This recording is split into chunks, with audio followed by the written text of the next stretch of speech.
And I'm sorry because I cannot read my own handwriting. I left out the two guys who've been working in this area for a long time. Jeffrey Cash, are you here?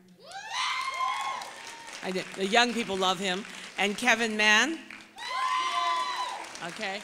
All right, Kevin, who is actually just applied to be on one of our commissions. So I need to tell you that I am filling up the commissions very quickly if you're interested in helping out at the policy level, do that. We're about 5 minutes behind. I think we can catch up. What we're going to do from this point on, I'm going to introduce someone who's going to tell you where the breakout rooms are.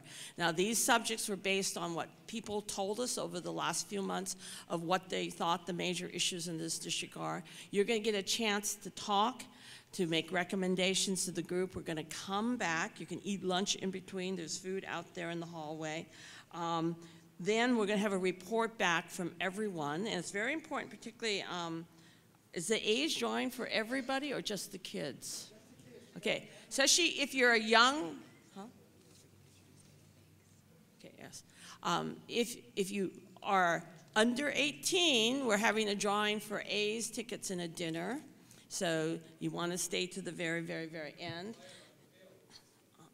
Okay, someone just took my notes for the next thing, and so let me just introduce, we're pretty much going to stay afterwards if you want to talk to us individually, but we encourage you to go into the small groups. I'm going to be sitting with the youth personally, and hopefully Chief Jordan will get here in time to join us. Hi, my name is Aaliyah Carney, and I would like all of the facilitators of the breakouts to please come up and say their name and what they're facilitating. And where they're going to be. And where they're going to be located. Hi, I'm Reagan Harmon. I am the Mayor's Senior Policy Advisor on Public Safety. I'll actually be working with Eddie Banks. And if Eddie, if you could stand up, he's from the Eisenhower Foundation. We will be facilitating the Public Safety Breakout Group. Where? And we're right across the hall in 121. Hi, my name is Stephanie Buggs, and I'm part of the Youth Caucus. We're going to be in room M1 and M2 down the hall. My name is Jamila Lawson, and I'm also part of the Youth Caucus. My name is Raquel Magana, and I'm part of the Youth Caucus, too. Hi, I'm Karen King. I'll be facilitating business. Hi again, my name is Larry Gallegos. I'll be facilitating the Spanish breakout session out in the portable out here in the rear. I'm Louis Cohen, and I'll be facilitating the group on education in room M2 down the hallway. I'm Kelly Jacobs. I'll be doing health over in the Family Resource Center, right out there. Good morning. My name is Arturo Sanchez, and I will be doing jobs up in room 200. Buenos días. Mi nombre es Arturo Sánchez, y voy a estar hablando acerca de trabajos en el cuarto 200. Good morning, everyone. My name is Mike McPherson. I represent CETA, Economic Development with the City of Oakland, and I'll be co-facilitating with Karen King on the business side upstairs on 201. Good morning, everyone. I'm Pastor Raymond Langford, Executive Director at Healthy Oakland, and I'll be co-facilitating with Kelly in the health and healthy communities. And give it up for Beat 6. Come on, give a big hand for Beat 6. I mean, District 6. I'm a Fremont graduate. And I would like to give a shout out to the youth group, which have now formed a caucus, a part of the Bringing Back Oakland, Block by Block, Building Back Oakland Block by Block Organization Network. Can you all stand? And our organization is called Empowerment, Changing Youth District by District. So before we break out, this is what happens when people steal your notes. Mr. Banks, as we've been announcing, has been a leader in bringing the mentor program and the Eisenhower funds to Havens Court, and I just wanted to give him a minute and to thank him for doing that and hoping that we can spread the program throughout the city. It is my pleasure to be here in Oakland once again to assist with this growth spurt that you are in at this point in time. We are going to facilitate problem-oriented community policing in our breakout session of public safety, and I am so happy and so proud that you're taking this step.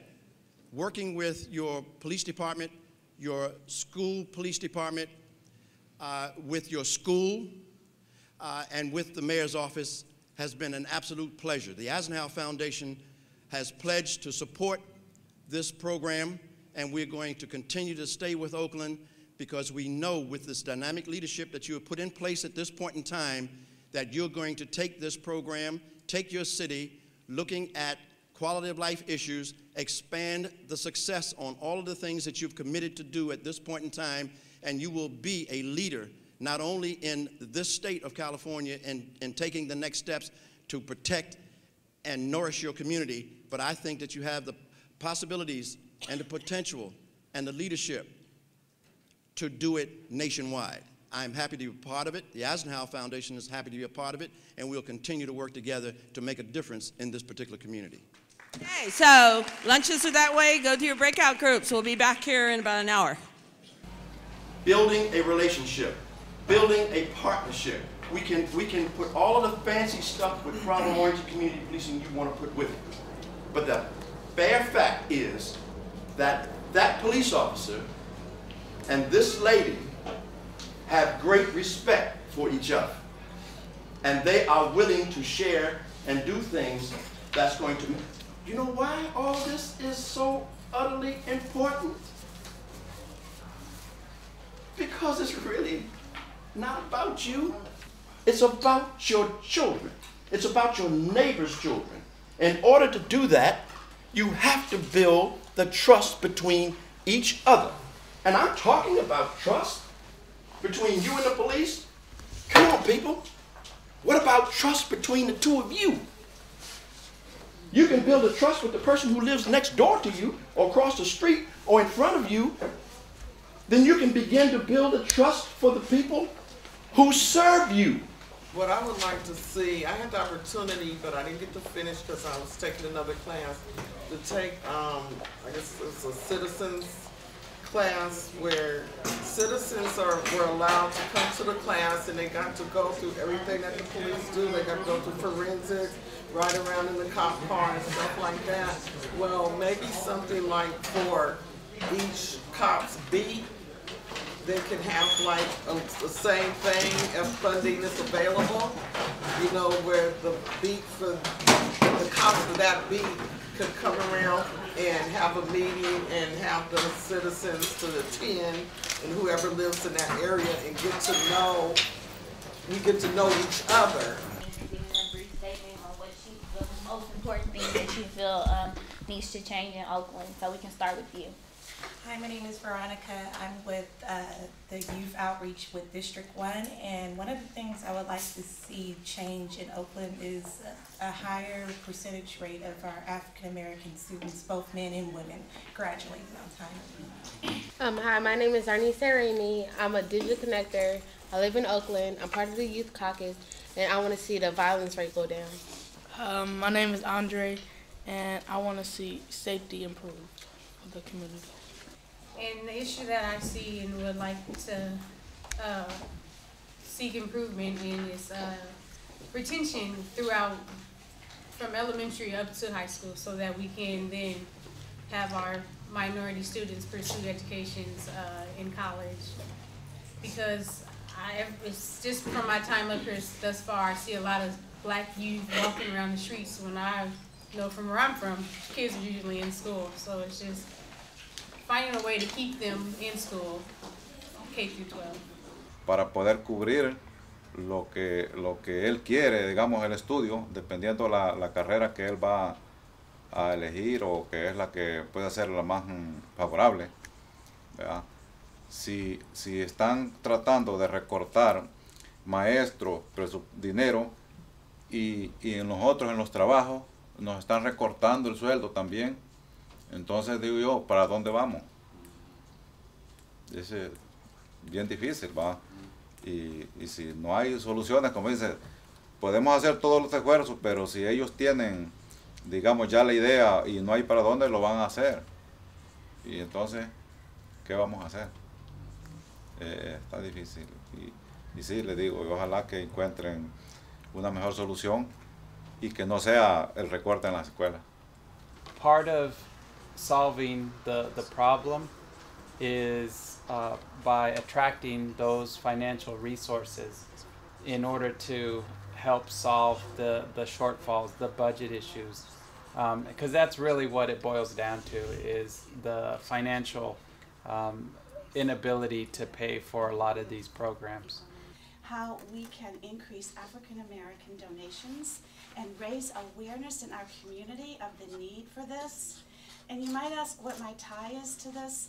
I actually manage the lab that supplies the blood to the children, and it's so heartbreaking when I get orders and I can't fill them because I don't have the right match. These children need to be getting blood from African Americans. It's better for them, and it matches their blood better. Very active community cleanups. When we were in the mayor's office in LA, I was there with LAU, and we all got together and started OMLF. We got more merchants cleaning those sidewalks than ever before. We need to see that 100% across the city. Facade improvement, number 8. Where is that program? Right. Facade improvement is real important. The other component to that I think should be very important is to kind of foster some entrepreneurship for these same people. Right. Say, you want something, you guys can't just expect somebody to come to your neighborhood and put a business in. It doesn't work like that. And still, the African American community, you can ride in several areas, and you may not see, but maybe sometimes you see one token African American working with 20 other people. I'm just saying, it's something wrong with that picture in relation to the population of sharing the job market. Yeah, you're absolutely right that the numbers are showing that. And we observe it, the young observe it, and their temperament is not as cool and smooth as the older heads are. And so sooner or later, something's got to give, and I'm speaking now, we are in a crisis for jobs. We don't want our children in foster care. We want to be able to support and take care of our own babies. It breaks our heart to see our babies farmed out someplace else. And so I'm just saying, sooner or later, something's got to give. You can't keep that disadvantage there and think that everything's going to be okay, because it's not. So these artificial barriers need to be knocked the heck out the way, and we should just go on and be more fair here in this U.S. of A. I work full-time for UC Berkeley Capital Projects. And so we do all the building and construction on the campus. And in seeing when we do go on campus to see the progress of the buildings and everything else, I too look at the workforce. My brother-in-law is in construction. He works often as a contractor, many times as a subcontractor, and I can't tell you the number of times my heart breaks when a subcontractor is calling me saying, I haven't been paid on the project and I can't talk to him, because technically we didn't hire you. But one of the things that my brother-in-law has said, he said it ticks him off when he wants to hire more people of color on the projects that he has been assigned, is that he said, where's the training? Did they keep up on their dues with the union halls? These are the pitfalls that keep us out of those jobs when they come up. So it is lack of training. It is lack of financial resources. And it is also a little thing called fingerprinting.